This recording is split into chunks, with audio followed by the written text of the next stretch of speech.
Feel free to go and get more donuts throughout the talk. Donuts and coffee, we have plenty. The first 15 minutes will be by Doug Wilcox from the advancement office, and Matt will introduce him. And then after that, there'll be a Q&A, and if you need to go after, feel free, just go quietly so as not to interrupt. So, Matt. So, Dr. Doug Wilcoxson is our Executive Vice President, which is kind of an ambiguous title, but he oversees our advancement, our fundraising, and our alumni office. He also oversees our radio station here at the university, the athletics, and the foundation. And so, oversees a lot of stuff. He's been working in higher ed for longer than all of you have been alive, I would guess. At 5 or 6 different Christian schools of grace, Laterno, Greenville, Union, Asbury, and then Spring Arbor. And so he really, I've been working for him for about 4 or 5 years, and have really enjoyed seeing his heart. He really cares about, and I think as he looks at people's giving, cares about making sure that people are giving to their area of passion, that they're getting joy out of the gift that they're giving. And so we've asked him to come here and kind of share some stories of how he's seen that happen and share some of his expertise. Great. Blessed to be here. My first 25 years in higher ed really came out of my call of God's command to us to be disciples. And so the reason why I'm in Christian higher education is because of the transformation that occurred in my life. Some of that through coaches and professors, some of that through the discipline process where I got to know the dean of students pretty well because I was in trouble and he chose to disciple me. And so in the midst of that, I realized that that's a way that I want to give back. And so the call on my life to be involved in discipleship would occur regardless of whether I was driving a UPS truck or doing what I'm doing. And so while I did the discipleship thing for 25 years with college students, now I get to do that with alumni and donors. And so really, the roles are different, but there's a thread of opportunity that's there to just really listen to, be curious about people, try to understand what God's doing in and through their lives, and now seeing how that intersects with what God's doing in and through Spring Arbor University, and where those pathways intersect is a powerful, powerful place because they then want to give out of passion rather than out of duty. And there's a huge difference there. So some of what we're talking about today is joy. I've got a few resources that I want to recommend to you, but I just want to tell a couple of stories. So Thelma is a beautiful woman who was single her whole life. She was a teacher for some of that life, and then the last 30 years of her life, she was a waitress. And so she never made huge amounts of money. But she lived carefully, lived in a joyful way, always giving to others of her time and talent, but also of her treasure. And in the midst of that, I can remember visiting her, and she lived very simply in an apartment, but she also, I can remember it's the one time a year that I could count on getting fried Spam. Because that's what Thelma would serve President and I when we would go there. And it was a beautiful time of just knowing her and listening to what God was doing in her life. And again, as a waitress, she would just set aside, money every week from the tips that she would receive into her retirement account. But then as a teacher as well, she did the same thing and had that that retirement plan from her teaching. But again, she probably never made more than $40,000 her whole life in a single year. And yet, if you go onto a campus that I worked at down in Texas, you will see Gilbert Hall. And if you go in and read the plaque, and that's one thing that I'd encourage you to do. I mean, did I do it as a student? No. But if you want to learn some of the history of Spring Arbor University in the different buildings, just read the plaques or on the different facilities. It's really encouraging to hear the hearts of people who have given and why they've given that gift. But you would read a plaque about Thelma Gilbert and just who she was, and she was able to give a $500,000 gift to this university as a teacher who never made more than $40,000 and a waitress. But she just chose to live within her means, chose to give generously while she was living, but also chose to save as well in the midst of that. And she has been a tremendous blessing because she was still alive for about 5 years when we first built the hall. And just, so what she has given has been a blessing to literally hundreds of women who have lived in that resident hall. And the story continues to be told of her legacy and who she is. So that's story number one. Story number two is Alan and Steve. Alan and Steve inherited a crane business. So if you see cranes holding up, bridges, or if you see cranes that are putting in place like nuclear plants or the very largest of things that you can imagine, these brothers, that's the business that they inherited. When they inherited the business, and by that meaning just the father turned it over to them, but when they inherited the business, it was, a small company. And at that time, Alan and Steve sat down and committed to themselves, and they said, regardless of our revenue, okay, regardless of what we make, we have plans to grow this business, but regardless, and this is 25 years ago, we will live on $75,000, okay? And that's what we're committing ourselves to live on. And they share this story freely. And so none of these stories am I sharing, without their blessing. These are people that I've gotten to know without their blessing of being able to retell the story. But they chose on the very front end, when they were 25 years old, saying, however God wants to bless us is up to Him. We will be faithful. We will seek to be good stewards of the company. We will seek to grow it and to serve others well. But regardless, we're going to live on $75,000 a year. And whatever else we have, we're giving away.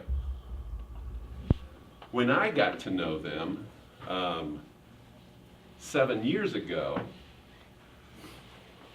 they had adjusted, this is 25 years later, so they were now 50 years old 7 years ago, and they had adjusted the $75,000 amount. They both had 5 children, and so they accounted for that growth. They both did a lot of travel, most of their travel being to other countries to look at opportunities and needs that were there so that their family could participate in missions and in giving. And they were very involved in microfinancing really on the front end when it just kind of first started.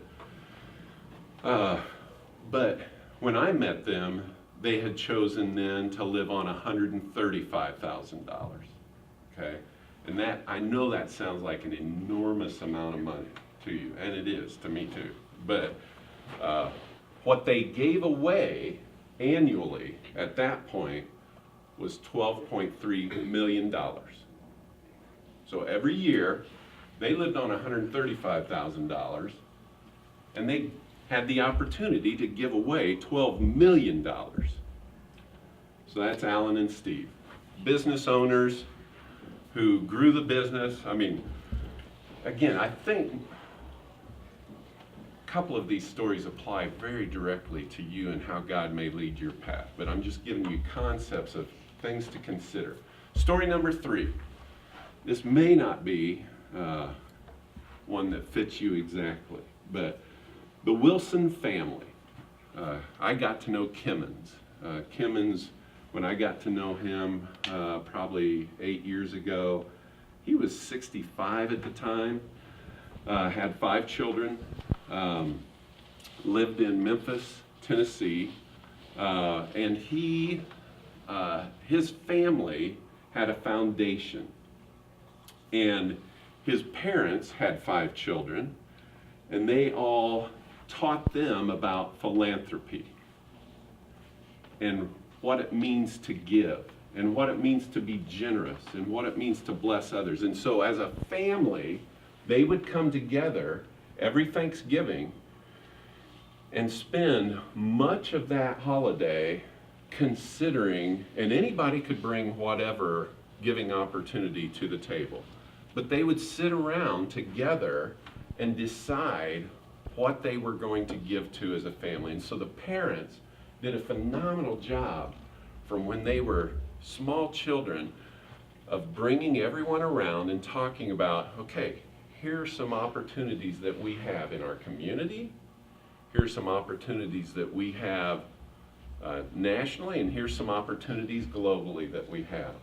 Here's the money that we have to be able to give away from our foundation. What is it? How will we go about making those decisions? So there was tremendous dialogue that occurred. In the midst of that, okay, when I met Kimmons, those 5 kids all had children. Kimmons had 5 himself. And to that day, at Thanksgiving, they would all, and I think, man, I get a Christmas card every year. I mean, it's like 40 people or something in this Christmas card. But they would sit, they still, to this day, sit around every Thanksgiving and talk about how, where, how much, what they're going to give to based upon what God has blessed them with and based upon what their passions are and wanting to be good stewards of that. Now this family, the Wilson family, if you do a little bit of research on Kimmons Wilson, now this is actually Kimmons Sr., his son Kimmons Jr. is who I got to know. But have any of you heard of the hotel chain Holiday Inn? Okay, they started Holiday Inn. So that was back when all you had was motor lodges, which turned into motels. Okay, motor lodges. And what their plan was to place along the interstates, is actually when the interstates were being built, but along the interstates, hotels that you could count on. Here's the quality, here's the level of what you'd be provided, and every hotel would have a pool for the kids. Because when they traveled as a family in their station wagon, they're like, ooh, this place is nasty, you know, and there's just a lot of inconsistency. Some were great, some were horrible, but they knew their kids always wanted, hey, when we stopped for the night, you know, traveling somewhere, a really cool thing was if they had a pool there. So they're the ones who started Holiday Inn. They have a very huge foundation, and they choose to only give 5 to 10% of that every year. So the Wilsons, that's their philosophy and how they've chosen to give and how they are passing that legacy on to their family into the 3rd and now 4th generation. The Barnharts, how they've chosen to give, they've said, God has given this to us. It's our responsibility to give. We're giving it all away. Our kids, they're gonna get a little something. But one of the things that people are most concerned about who have wealth is how much is too much to give my kids, because I can ruin them. If I give them too much, then they know that, then maybe they'll just sit back and not have the same level of intensity and drive in life and move towards that which God is calling them to be and do in the midst of that.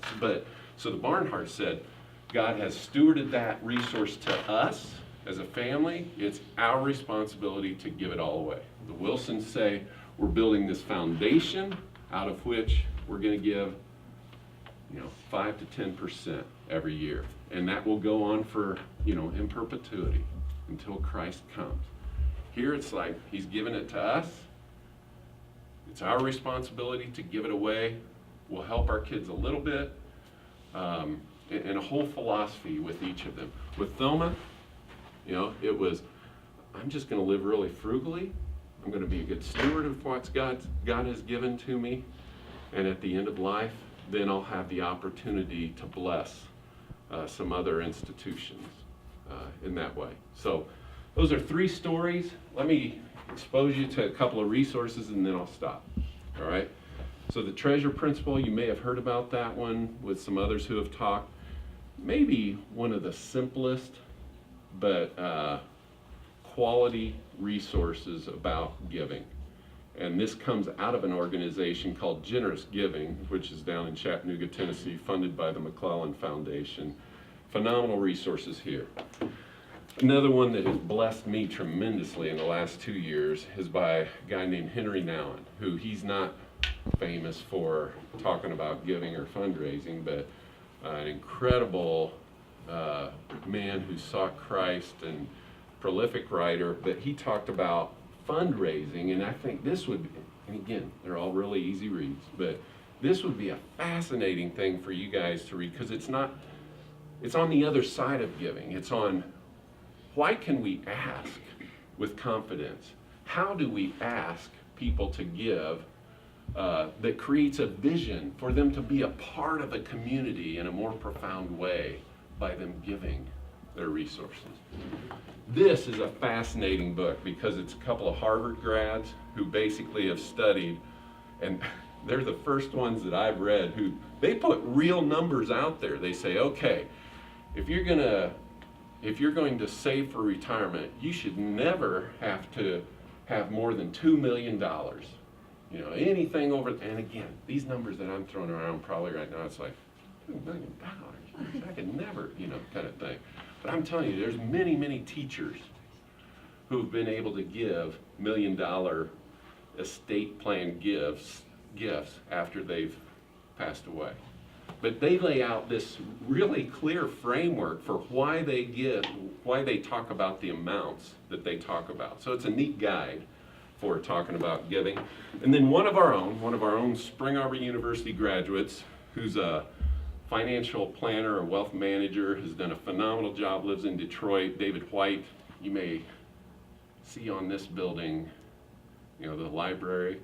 His grandparents and parents were the ones who helped make this building possible, but he has some really simple principles that are excellent as well for you to consider. So I'll stop there. Now we're going to move into the Q&As. If you have to go for classes or for whatever, feel free to grab donuts before you leave. But if anybody has any questions, feel free to ask. Before people take off, can I tell one more story? Okay, so my nephew, Aaron, graduated from Wheaton.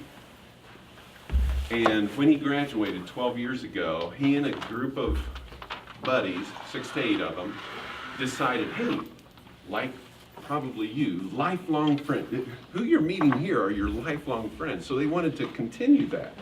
All right, so they planned, okay, hey, first year out, we've got to get together twice. Let's put a date on the calendar. So key principle number 1, get a date on the calendar, okay? I'm serious, if you don't, it won't happen. Get a date on the calendar after you graduate of when you can get together. They committed themselves to getting together twice a year. Not only did they want to reminisce about the good times, you know, that they had, but they also wanted to do something together that helped propel them through the rest of their lives. So they actually set up a 501c3, their own nonprofit, that they would give money away to whatever. In the first 2 years that they met, they established their criteria. You know, what 3 things are we going to give to? Education's one of those. And then they each signed a document to each other saying, hey, of whatever I earn, I will give 1% of that to this foundation, to this nonprofit, to this foundation, or 2%. I think the highest one was 3%. So 12 years later, I'm telling you, they were sitting exactly where you're at. And they're not making big money. All right, but 12 years later, they continue to meet twice a year. Now, their wives are joining them, And now they've got some kids that are joining them. And they still meet twice a year. And part of the drive of them getting together is not only to reminisce, but also to continue to talk about what is it we're going to give to. And they now have, 12 years out, with just those 1% to 3% commitments, they have $100,000 sitting in their foundation, of which they are able to then give between 5 and 10% of that to bless other people. It gives them real purpose in getting together, continues to celebrate the community that they've lived in. So that's something that I want to throw out there for you to consider. And if you would want help in setting something like that up, we would love to help you do that. So, Yeah. Any questions? I will say too that if any of those books are really interesting to you guys, we'd be happy to help get some of those for you. Sometimes we keep some of them in stock, and if we don't, we could order a few more. So you see Matt or me afterwards, or stop by our office sometime in advancement, and we'd be happy to get some copies of some of those for you. I brought 3 of them to give away. Oh, man. I don't know. So, anybody? I don't think God money one. All right. Just finished that one. Super good. Stop. Thank you. Thank you. There's it. Don't let the librarian see me throw those. Please cut that, edit it out.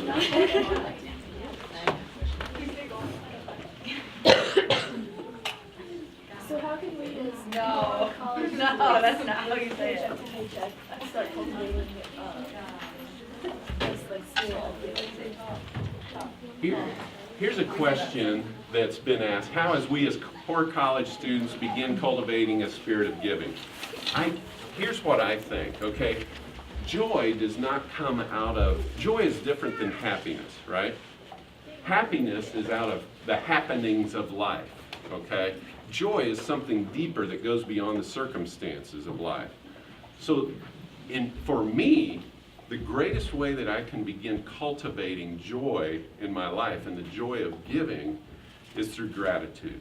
I think that is a foundational principle, regardless of your circumstance, regardless of what you do or don't have at this point in time, recognizing the blessings that God has given to you, whether it's simply, and these aren't small things, but whether it's the fruits of the Spirit that He's given, love, joy, peace, long-suffering, forbearance, gentleness, meekness, whether it's the blessings that He's given that way, or, and so out of that sense of gratitude, then allowing yourself to give something, whether it's 10% of your time, or whatever, whether it's a portion of your paycheck, even though you're paying a large bill, just allowing that sense of gratitude to spill over in simple ways, because you're establishing patterns now.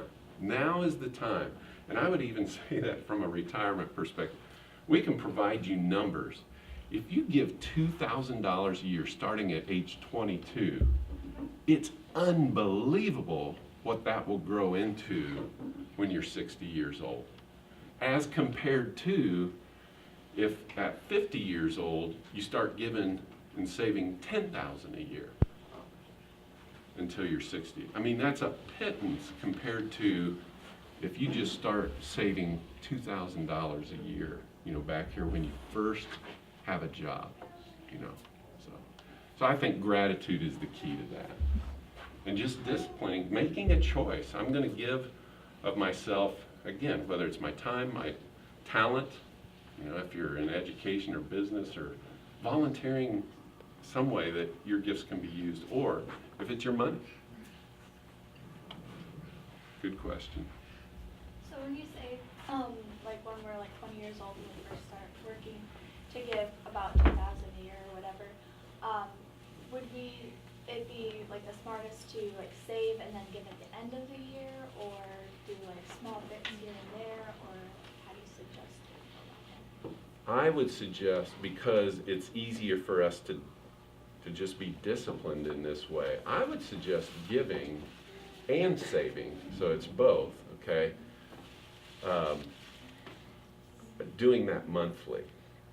Or however frequent your paycheck will come, doing it that way. And even, so I've set up automatic giving to as many, so we support the church, we support missionaries, we support a couple of Christian higher ed institutions.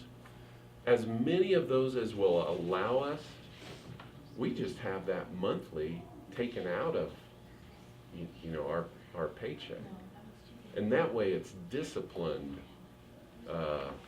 that we've established of giving, and it's not like you get to the end of the year and all of a sudden, you know, I don't have what I'd like to be able to give. But it's hard to discipline yourself to save and give if you're not doing it in a very regular way. And on the front end, it's like, you know, pay God, pay yourself, and then pay your bills. That's kind of a simple principle. Kind of going off what Lauren said, like something that like I found helpful is that if I like automatically just have like a separate account set up for like giving money that like takes like 12% out of like every paycheck, so like it's all like automated and whatnot. Cause like if you don't see the money, it just goes to my checkings and I spend money, and then when I'm inclined to give money, I'm like, but I need gas. But if it's like just in there, then like when things come up like that I get excited about towards, I can be like, oh, I can give someone so like money towards your trip and take it out of that fund. So it turns into like a fun savings fund, which is like kind of, I don't know if that like worked long term, but it just works for being a poor college student. No, I think it does work long term. I think it's an awesome idea. So we save and we give where we don't see the money. We spend where we feel the money going to PS gas station, where we feel the money going to Myers to buy groceries, where we feel the money going to Applebee's for entertainment when we eat out. So we want to feel it going out. But when we save and give, we do that in a way where, you know, it's more automatic.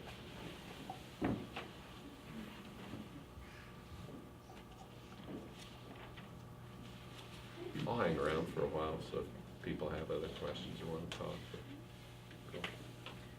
Thanks for being here. Yeah.